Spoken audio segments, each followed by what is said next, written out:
The power of now, वर्तमान की शक्ति। एकरेट टॉले की किताब का दिल छू लेने वाला हिंदी सार। कल्पना करो, सुबह उठते ही दिमाग दौड़ना शुरू कर देता है। कल वो क्यों हुआ? अगर मैं फेल हो गया तो? लोग मेरे बारे में क्या सोचते होंगे?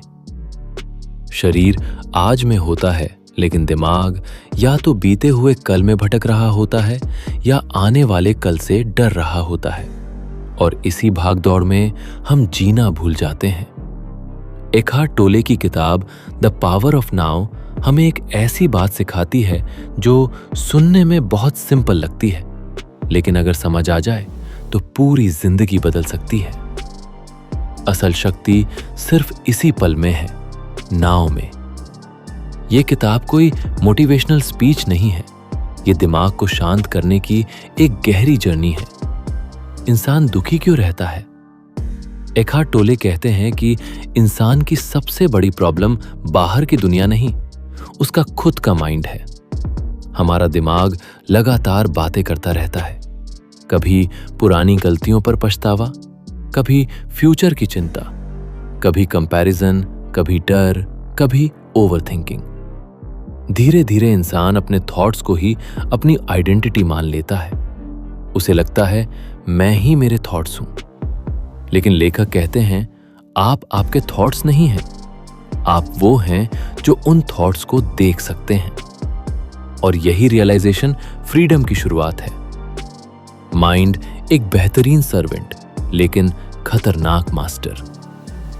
दिमाग एक टूल है। प्रॉब्लम तब शुरू होती है जब टूल ही मालिक बन जाता है। कल्पना करो कि तुम एक गाड़ी चला रहे हो।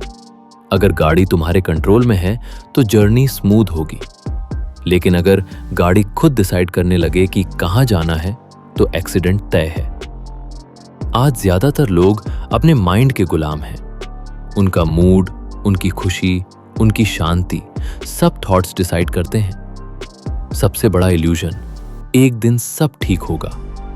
हम हमेशा सोचते हैं जब मुझे पैसे मिलेंगे तब खुश रहूंगा, जब रिलेशनशिप परफेक्ट होगा तब पीस मिलेगी, जब सक्सेस मिलेगी तब जिंदगी एंजॉय करूंगा। लेकिन वो एक दिन कभी नहीं आता। क्यों? क्योंकि माइंड हमेशा फ्यूचर में नई प्रॉब्लम बना देता है। एखार्ट टोले कहते हैं लाइफ इज ऑलवेज नाउ। जिंदगी कभी फ्यूचर में नहीं होती, वो हमेशा इसी मोमेंट में होती है। पेन बॉडी, अंदर जमा पुराना दर्द। यह किताब का सबसे पावरफुल कॉन्सेप्ट है। लेखक कहते हैं कि हर इंसान के अंदर एक पेन बॉडी होता है। मतलब पुराने दुख, insult, heart break, guilt, anger सब एनर्जी बनकर अंदर जमा हो जाते हैं। फिर छोटी सी बात पर भी इंसान एक्सप्लोड कर देता है। कभी नोटिस किया है? किसी का एक सिंपल कमेंट पूरा दिन खराब कर देता है। कभी छोटी बात पर जरूरत से ज्यादा गुस्सा आ जाता है। असल में रिएक्शन प्रेजेंट मोमेंट से नहीं, पुराने पेन से आता है। और जब तक इंसान अवेयर नहीं होता, वो उसी पेन को बार बार रिपीट करता रहता है। अवेयरनेस, असली मैजिक। अब सवाल है, माइंड को शांत कैसे करें? एखार्ट टोले कहते हैं अपने थॉट्स को ऑब्जर्व करो।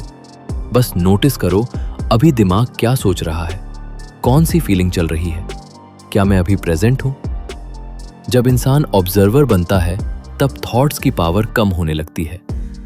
जैसे ही अवेयरनेस आती है, माइंड धीरे धीरे शांत होने लगता है। प्रेजेंट मोमेंट में जीना क्या होता है? प्रेजेंट में जीना मतलब जो कर रहे हो उसमें पूरी तरह होना, बिना अननेसेसरी सोच के उस पल को फील करना। लाइफ को सिर्फ मेंटली नहीं, एक्चुअली एक्सपीरियंस करना। अगर तुम खाना खा रहे हो तो सिर्फ खाना खाओ। अगर किसी से बात कर रहे हो तो पूरी अटेंशन से सुनो। लेकिन आज क्या होता है? खाना खाते वक्त फोन, चलते वक्त ओवरथिंकिंग, दोस्तों के साथ भी माइंड कहीं और। हम हर जगह होते हैं सिवाय यहां के। मॉडर्न दुनिया और डिस्टर्ब्ड माइंड, आज सोशल मीडिया ने माइंड को और रेस्टलेस बना दिया है। हर सेकंड कंपैरिजन, उसकी बॉडी बेहतर, उसकी लाइफ परफेक्ट, उसके पास ज्यादा पैसा, वो ज्यादा सक्सेसफुल।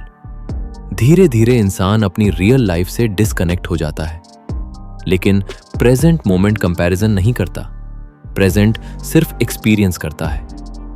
जब इंसान ट्रूली प्रेजेंट होता है तब उसे छोटी चीजों में भी पीस मिलने लगती है। फियर कहां से आता है?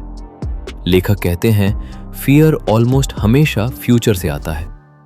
अभी इस एग्जैक्ट मोमेंट में शायद कोई डेंजर नहीं है, लेकिन माइंड इमेजिनरी सिचुएशंस बनाता रहता है। अगर ऐसा हो गया तो, अगर मैं फेल हो गया तो, अगर लोग हंसे तो, और इंसान इमेजिनरी फ्यूचर के कारण रियल प्रेजेंट खराब कर देता है। एक्सेप्टेंस, रेजिस्टेंस खत्म करो। एक और पावरफुल लेसन जो है उसे एक्सेप्ट करो। एक्सेप्टेंस का मतलब हार मानना नहीं है, मतलब रियलिटी से लड़ना बंद करना। जब इंसान हर चीज से मेंटली लड़ता रहता है तो सफरिंग बढ़ती जाती है। ट्रैफिक है, एक्सेप्ट। प्रॉब्लम है, एक्सेप्ट। इमोशन है, ऑब्जर्व, फिर एक्शन लो, लेकिन अननेसेसरी रेजिस्टेंस मत बनाओ। रिलेशनशिप्स क्यों टूटते हैं? बहुत लोग रिलेशनशिप में प्यार नहीं, अपनी एम्प्टीनेस भरने जाते हैं। उन्हें लगता है कोई दूसरा मुझे कंप्लीट करेगा, लेकिन जब दोनों इमोशनली डिपेंडेंट होते हैं तो रिलेशनशिप टॉक्सिक बनने लगता है। एखार्ट टोले कहते हैं सच्चा प्यार तभी पॉसिबल है जब इंसान पहले खुद के अंदर पीस महसूस करे। ईगो, नकली आइडेंटिटी। ईगो मतलब वो फेक इमेज जो हम दुनिया को दिखाते हैं। मैं दूसरों से बेटर हूं, मुझे हमेशा सही होना है, लोग मुझे रिस्पेक्ट करें। ईगो हमेशा कंपैरिजन चाहता है, लेकिन प्रॉब्लम यह है कि ईगो को कभी सेटिस्फैक्शन नहीं मिलता। जैसे जैसे ईगो बढ़ता है, इनर पीस कम होती जाती है। छोटी छोटी चीजों में लाइफ महसूस करो। लेखक कहते हैं कि पीस कोई बड़ी अचीवमेंट नहीं है, वो छोटी चीजों में छुपी है। हवा महसूस करना, बर्ड्स की आवाज सुनना, साइलेंस एंजॉय करना, बिना वजह मुस्कुराना, डीप ब्रीदिंग। लेकिन बिजी माइंड इन चीजों को नोटिस ही नहीं करता। एक पावरफुल एक्सरसाइज, आज सिर्फ 2 मिनट के लिए ये करो। आंखें बंद करो, डीप ब्रीथ लो, आसपास की आवाजें सुनो। थॉट्स को रोकने की कोशिश मत करो, सिर्फ ऑब्जर्व करो। धीरे धीरे तुम्हें महसूस होगा तुम थॉट्स नहीं हो, तुम अवेयरनेस हो, और वहीं से पीस शुरू होती है। किताब का सबसे बड़ा लेसन, इस किताब का पूरा सार एक लाइन में। अगर तुम प्रेजेंट मोमेंट को एक्सेप्ट कर लो तो सफरिंग कम होने लगती है। पास्ट बराबर मेमोरी, फ्यूचर बराबर इमेजिनेशन, लेकिन लाइफ वो सिर्फ नाउ में है। अंतिम संदेश, हम पूरी जिंदगी कुछ पाने के पीछे भागते रहते हैं। Success, money, validation, perfect life, लेकिन शायद असली हैप्पीनेस कहीं बाहर नहीं, वो इसी पल में छुपी है। जब माइंड शांत होता है तो ऑर्डिनरी मोमेंट्स भी ब्यूटीफुल लगने लगते हैं। चाय की एक सिप, सुबह की हवा, किसी अपने की मुस्कान, सब कुछ अलाइव महसूस होने लगता है। और शायद यही द पावर ऑफ नाउ का असली मतलब है। जिंदगी को फ्यूचर में मत ढूंढो, उसे अभी महसूस करो। अगर आपको ये वीडियो पसंद आया हो तो वीडियो को लाइक करें, चैनल को सब्सक्राइब करें और अपने दोस्तों के साथ शेयर जरूर करें। ऐसी ही और शानदार और ज्ञानवर्धक वीडियोस देखने के लिए जुड़े रहिए हमारे चैनल बुक बाइट्स के साथ।